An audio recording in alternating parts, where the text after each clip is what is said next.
বাংলাদেশের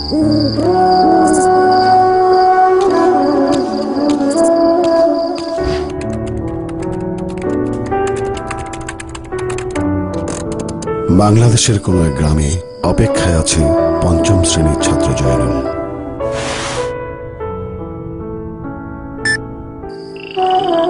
কিন্তু কিসের অপেক্ষায় আছে জয়নুল?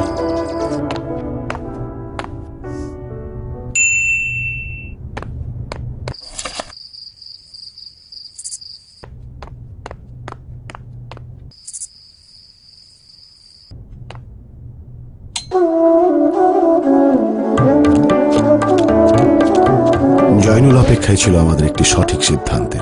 বিদ্যুৎ জাতীয় সম্পদ, কিন্তু সীমিত এই সম্পদে সবারই আছে সমান অধিকার। আসুন ততটুকু ব্যবহার করি ঠিক যতটুকু আমাদের প্রয়োজন।